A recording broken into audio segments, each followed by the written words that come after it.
Hello everyone. I'm here to change out the brakes on the back end of my '02 Odyssey, and I did this before on my Nissan Rogue and it worked out really well. I will start by saying that I am not a mechanic. I'm a technologist by profession, but I'm also just kind of a handy person. And the one thing I want to convey is that never be intimidated by anything. And it's something that I've said multiple times to many people. But I always think, if you have the desire and the will, and someone else is doing it, chances are you can do it as well. It's the beauty of YouTube. I mean, it's the idea that we can share knowledge and help each other out. Again, I'm not an expert at this. There's probably multiple ways to go about many different things in life, but when it comes to changing brakes, I'm sure there's a couple of different ways to make this happen. But I'm going to show you the way I do it. And again, I'm not a mechanic. I'm just your kind of average person out there, just trying to help people. So let's go ahead and just kind of get started. What I've got over here is this is just a I've got a jack over here and I've got a stand over here. With the Rogue, I just kind of used the equipment that I had in the vehicle. You could do the exact same thing with the Odyssey. If you don't have a jack and you don't have stands, you could still do it. It might take a little more time and it's a little more risky. The stand's always nice because you don't want this thing falling down on you, that's for sure. So again, with the Rogue video I didn't have stands and it worked out fine. But I borrowed some stuff from a friend of mine just to be more safe about it. So I'm gonna go ahead and use this. And a couple other things. You're going to need a wrench. This is what came with the Odyssey as well. This is what I'll use to get the nuts off the wheel. This is just 16-ounce claw hammer, any kind of hammer you have. Get yourself this is a 9/16 socket, and this is needed for the calipers. So you'll have 2 bolts on the caliper, and you're going to need a 9/16 socket to get that free. Okay, it's kind of the reason for the hammer as well, because if it's frozen on there, you can break it free. You might want a pair of gloves. I always use gloves, right? That way it just kind of keeps your hands clean. And you're going to need a clamp of some sort. Now, a C-clamp will work. I actually have a 3-inch C-clamp. You're going to probably need at least a 4. This one I actually borrowed from a neighbor because I don't think the 3-inch is going to be big enough for me. But I think this is going to work fine right here. Keep yourself a flathead screwdriver handy. And last but not least, you're going to need brakes, right? You're going to need your brake pads. So I went down to AutoZone and I picked these up. These are Duralast. Let's kind of see them right here, okay? So again, I got these from AutoZone. These are Duralast Golds, right? They have 3 different versions. You have your basic, you have your gold, and your maximum. Gold's just a good middle of the road pad. It's ceramic, so I actually used golds on my Nissan Rogue and had a lot of good success with them, so I just stayed with them. I paid just under $40, and this is 2 sets, and this includes the pads in there, and seems to work out really well. So again, you can get these at AutoZone. And one other thing you might need is some brake grease. Okay, so this is just a little disposable packet. It costs about $1.50 for this little tiny thing, and this will handle a whole axle. So that's it, and we'll go ahead and get started. What we're going to do is I'm going to leave this vehicle on the ground so the wheel's touching, and we're going to break the nuts free on the wheel right now. You don't want to jack the vehicle up and try this because obviously it's going to be more dangerous to do that. So go ahead and do it while it's on the ground. And I'm really not quite sure how tight these are going to be on here. Apparently pretty tight. Let's go ahead and see if I can just step on it. There you go. Keep in mind, I just had new tires put on, so I don't have a torque wrench either. And I know that if you have a torque wrench, that's great. And take a look at what the torque should be when you go to put the nuts back on if you want. I'm kind of more old school, so I'm just going to tighten it down, to the best that I can with my strength. I don't think you have to be too concerned about over tightening the nuts on your wheel. The caliper's a little different, but again, I don't have a torque wrench, so I'm just going to go without it and tighten it down. Let's go ahead and get the rest of these off.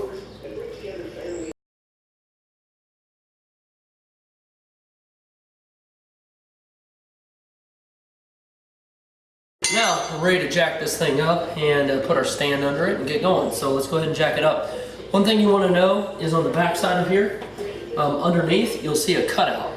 Okay, that cutout is meant for your jack. That's just the support area of the vehicle where your jack will fit under, and it'll lift up the back end. And I'll put my stand just on the other side of it. So let's go ahead and do that now. All right, this is my jack right here. I'm going to go ahead and slip it right under. And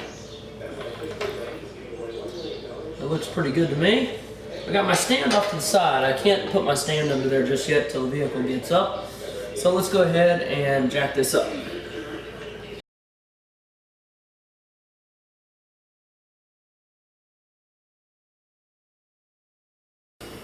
So now, this jack is up and I've got enough play underneath my wheel. I can put my hand under there. Okay, so that's good. What I'm going to do now is put my stand underneath this side over here, and I'm going to pull this thing up, and then I'm going to lower my jack right on it. Okay, so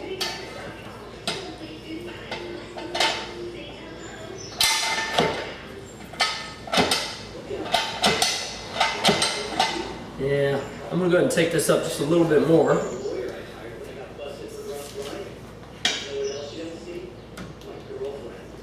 All right, there we go. I'm going to go ahead and lower this down onto the stand.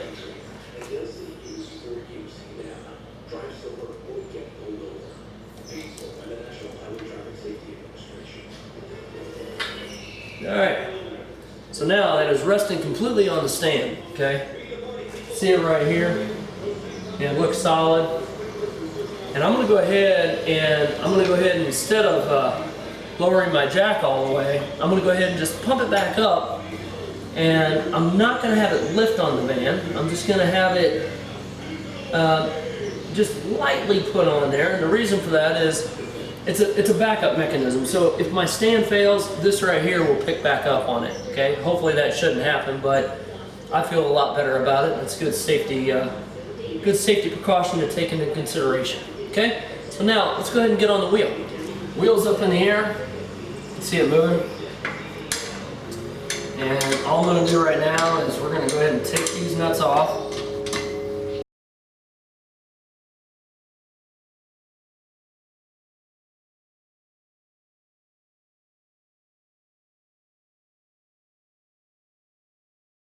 We got our wheel off. Okay, so at this point, this is our caliper right here, and this right here is the rotor on the outside.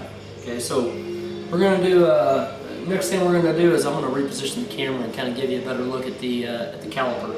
And I'm going to show you what bolts you need to take off, okay?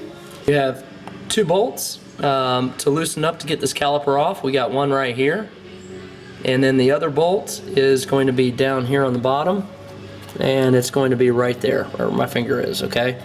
Again, both these bolts, they are 9/16 sockets, so I'm going to go ahead and grab my socket, and I'm going to see if we can put this on here and get these bolts off. Alright, this is about the best, I think, angle I'm going to be able to get. Try to position the camera so it can help, but right here's where my finger is on that top bolt, okay? So, as I mentioned, I have a 9/16 inch socket here, and what we're going to do is we're going to break this free right now.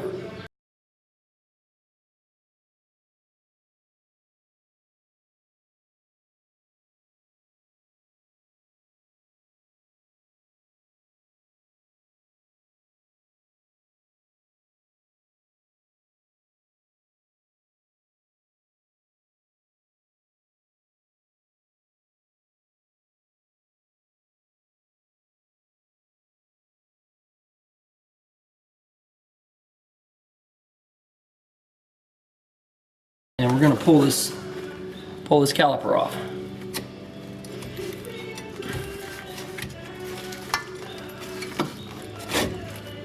There we go.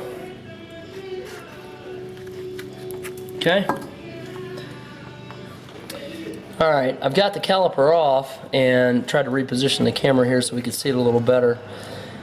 you can see the pads. There's a pad here and there's a pad here. So we have our two pads in here.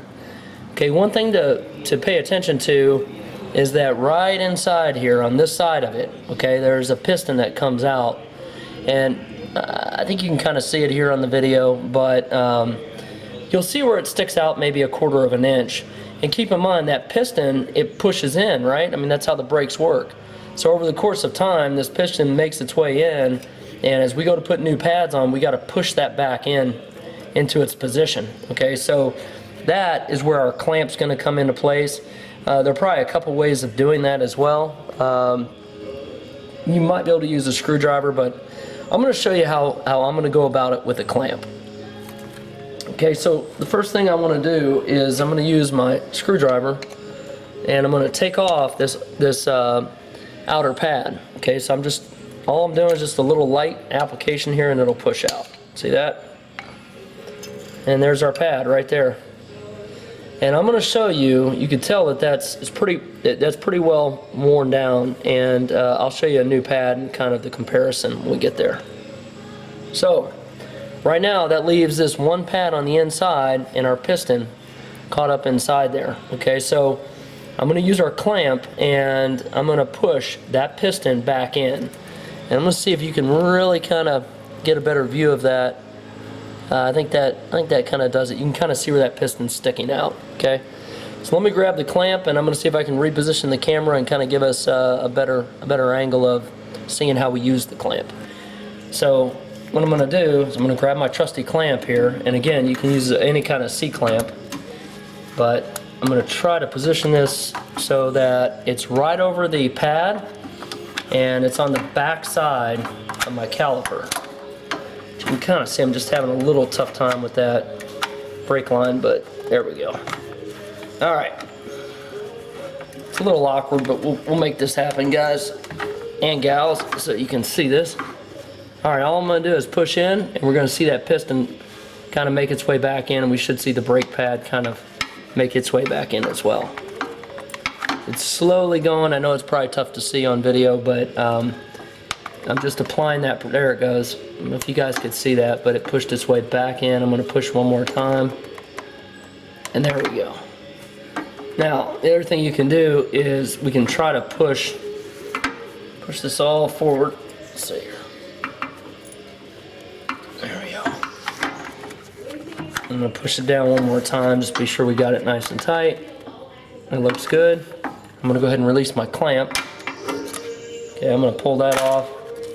And what I'm looking for right now is behind here, if that piston's all the way in, it looks like it. So what I'm going to do is I'm going to go ahead and take this other pad out, just like I did before. Okay, there we go. And I can look back in there, and maybe you can see the same thing as well, but you'll see that piston looks like it's flat, and there's a rubber boot on the outside. But everything looks like it's flush, so that rubber boot can stick out just a little. It's not a big deal. Okay, and there's my pad.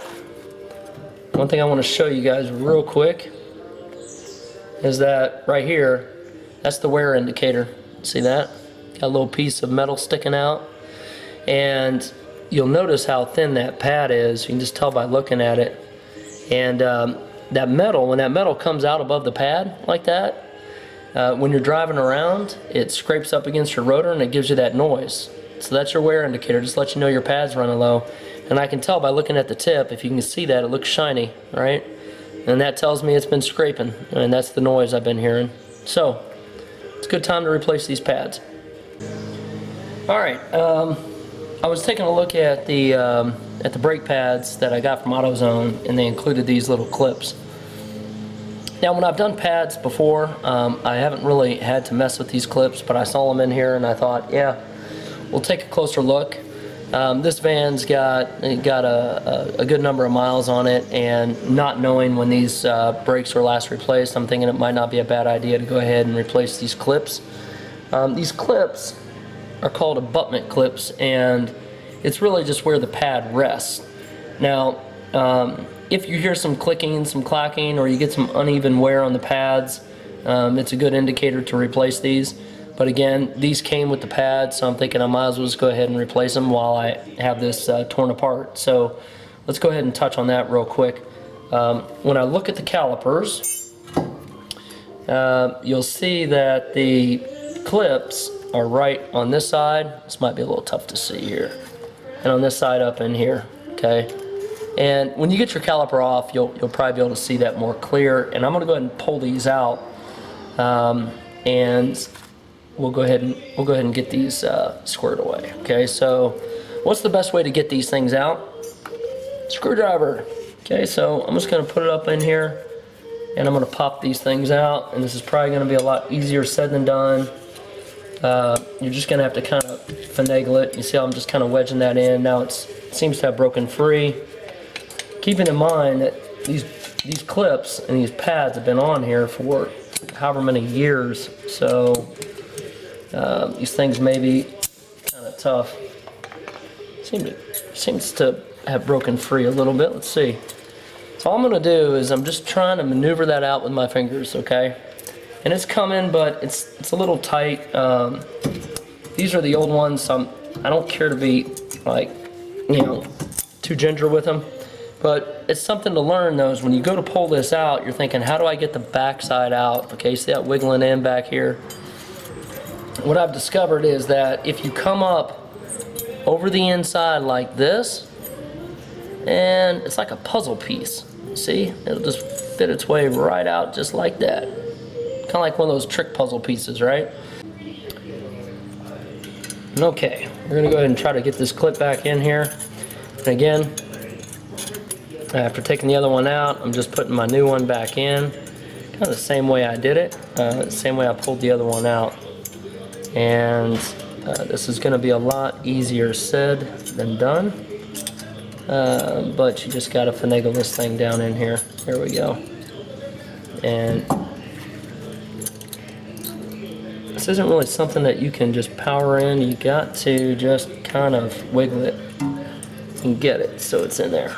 Now, if you don't have to mess with the clip at all, or if you don't want to, then more power to you. But just keep working this until you get it in place, and then we're gonna, once we get this in place, we're gonna get the pads in there. All right, this looks good. It doesn't look like it's gonna fit all the way in. I suspect the pads will push it in. If you look at the other one that's on there, it's got a little bit of room in it as well, so I think we're in good shape here. So there might be a mechanic out there who's kind of laughing, going, hey, you don't need to do that, or there's a easier way of doing it. But we're all here to share some knowledge and information, and if somebody does see this and they say, hey, about these clips, and you got another idea, yeah, please, let me know. Post a comment, and we'll share it so everyone knows. That way we can all learn, right? All right, all I'm doing now is taking off the other clip, pushing it in now. There we go. See that? Looks good. So now I got new clips on both sides. I'm gonna use my screwdriver just to push in just a little bit. Be sure it's seated. All right, seems good. All right, we're now good to go. We have our piston pushed back. We've got our new retention clips in here, the abutment clips, and now we're ready for our pads. And we're gonna go ahead and get the pads on. So let me get those prepped and ready. All right, I've got my new pad out. You can see it right here. And this is the old pad. So you can kind of see the difference on the wear. And this pad, you only have a wear indicator on one of the pads. Okay, so you won't have it on both, and I'll show you the other one here in a minute. But this is due to be replaced, as you can see. And what we're going to do is, before I go to put this back in, and I always like to put the wear indicator pad on the side that is closest to the piston. Okay, so this will go on the outside. This pad will fit on the outside. But again, before I do it, I'm going to go ahead and put a little bit of brake grease on here. I'm going to show you where to put it on here and how to put it on. Okay, so as I mentioned, that brake grease comes in a little packet right here. It's going to look something like this. You can go to AutoZone or Napa or any of these places and just ask for a little brake grease. Again, $1.50. And what you're going to want to do is put it on the places that make metal-to-metal contact. You do not put it on the pad side, okay? So you're going to put it up here on the tips and maybe a light coat on the back. One little packet like this should handle a whole axle. That means this is going to handle both my wheels on the back side. And that's all I'm doing right now is my back brakes. I might do my fronts another day, but they have a little more wear on them than they have less wear on them than my back brakes. So I'm going to go ahead and squeeze a little bit of this out and put a little bit up around the tip. And then I'm going to just kind of do like this on the back. And I'm going to put a little bit down here. And then all I'm going to do is use my trusty finger. And I'm going to smear this around. And just kind of coat the tips a little bit. Again, the goal is so that you have this brake grease on metal-to-metal contacts. So the metal-to-metal is anywhere here kind of on the back surface and then on the tips. It's kind of funny, when I did this on the Rogue, the grease was clear. This is supposed to be some kind of ceramic grease for ceramic pads, blah blah blah, but I don't know if I put a lot of weight into that. Okay, look, we've got this pad on right here, and or we've got the pads greased up and it's ready to go. And the one thing I'm discovering is that we got the wear indicator on this side, so we should probably go to put this one in first because it's a little more difficult because you have that wear indicator on it. So I'm gonna go ahead and just put this up in here best I can.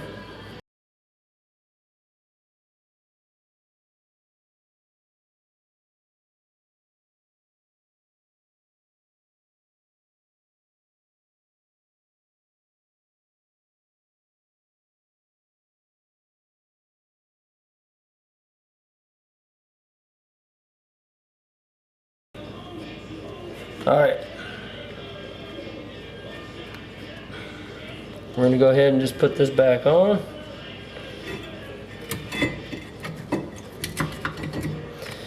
All right, now we're ready to go. Now we just got to put the bolts back on and reattach our caliper. All right, we got my bolts ready. Just throwing it back in now.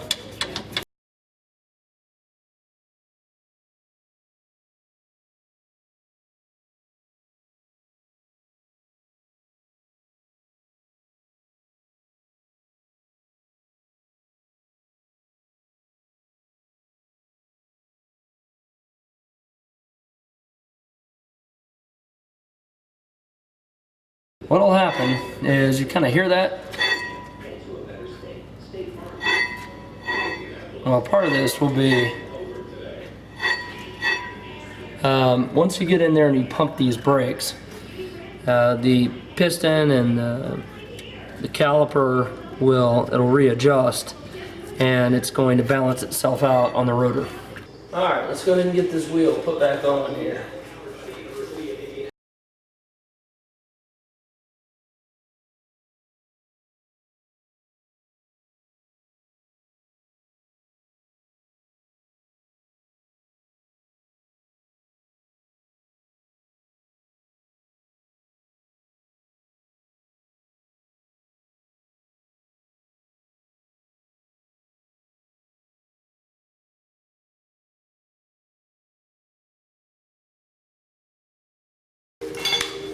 Now we're going to go ahead and drop it down and we'll torque everything down.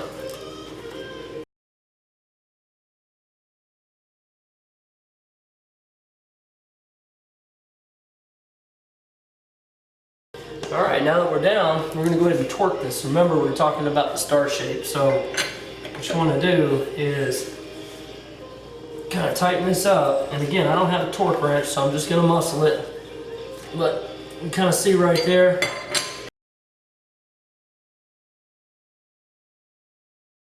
Last thing to do is get inside and you want to pump the brakes, and you'll pump them to realign the calipers with the rotor, and the piston will move the pads back and forth. So pump them a few times and then go out for a little road test and hope everything works. So hopefully this helped you out, and